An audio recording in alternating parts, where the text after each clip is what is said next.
drame d'une jeune femme qui se retrouve dans un pays en guerre ou qui a subi la guerre et qui est à la recherche d'un collier. Un collier évanescent. Que signifie vraiment ce collier? Bonne question. C'est un symbole, hein. C'est le symbole de ce qu'elle a. Elle a perdu quelque chose. Bon, alors ça s'incarne, on va dire, dans la figure du collier. Mais ça peut être énormément de choses. En fait, ça n'est jamais dit dans la pièce. Hein, et en fait, le spectateur il peut y mettre tout ce qu'il veut, quoi.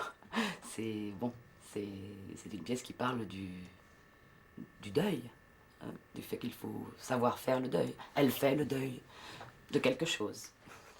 Pourtant, elle se retrouve confrontée à un choc de civilisation, un choc de culture. Qu'est-ce que recherche exactement cette femme? Elle ne le sait pas elle-même. Au départ, elle ne sait pas pourquoi elle est là, pourquoi elle est restée alors que ses collègues sont rentrés. Elle n'en sait rien. Quand on lui pose la question, l'ouvrier, il y a un moment, une rencontre avec un ouvrier de chantier, un maître de chantier, et il lui dit: mais qu'est-ce que vous faites ici? Pourquoi vous êtes resté dans ce pays? Et elle est incapable de répondre, elle ne sait pas. Elle a pris cette décision comme ça, à l'improviste, et elle est restée. Elle ne sait pas ce qu'elle cherche, et elle ne sait pas pourquoi elle est là. Hein? Pourtant, cette recherche, au fur et à mesure de la pièce, on se rend compte qu'elle est confrontée à des drames humains, à des drames de la guerre.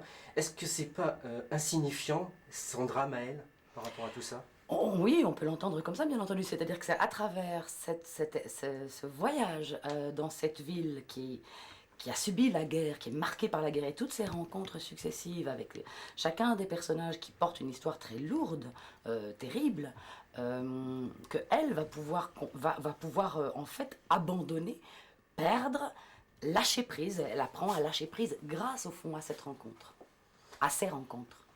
Et il y a un moment très fort où, à un moment donné, il y a un des personnages qui demande à cette femme: on ne veut plus vivre comme ça. Alors qu'est-ce que signifie vraiment ne On plus ne vivre? peut plus. On ne peut plus vivre comme vivre ça. comme ça. Alors, Qu'est-ce que ça signifie? Bah, je crois que ça signifie ce que ça signifie. C'est-à-dire que c'est épouvantable, quoi.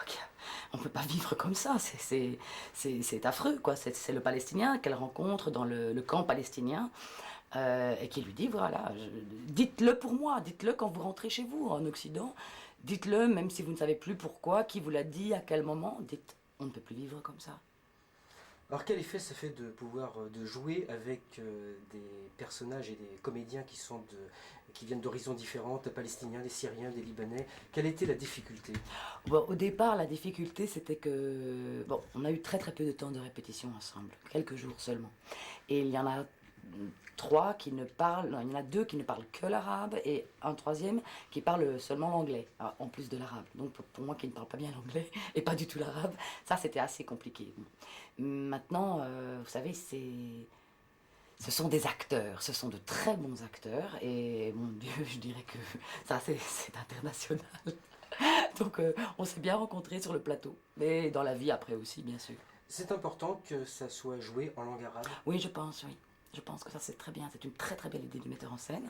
Hein, c'est Nabil El Hazan qui a eu cette idée et je trouve qu'elle est vraiment très très excellente parce que ça donne le rapport, d'étrangeté qu'il y a d'une langue avec l'autre, de la culture, bon, on va dire française ou occidentale, et de la culture arabe. Et puis ça donne aussi quelque chose de très beau, parce que c'est beau l'arabe, c'est magnifique, quoi. Donc au niveau musical, c'est splendide. Voilà, je trouve que c'est vraiment une très très bonne idée. Et quel message on peut en tirer? Quel message à travers cette pièce? Oh, je crois qu'on peut en tirer beaucoup de messages. Je crois que ça. Il y a des tas de gens qui disent des choses très différentes les unes des autres parce que ça touche les gens à des endroits différents. Je crois qu'on peut tous trouver des choses qui nous concernent plus particulièrement. Maintenant, je pense que ce dont cela parle, c'est qu'évidemment, la douleur, elle est commune à l'humanité entière, qu'il n'y a pas d'échelle de valeur dans la douleur, ou dans la perte, ou dans le manque, que ce soit parce que notre maison a été bombardée, ou pour une autre raison, ou un grand chagrin d'amour, ou la mort de quelqu'un. Voilà, ça c'est quelque chose qui nous relie tous, qu'on soit chinois, arabe, français, américain ou quoi que ce soit d'autre.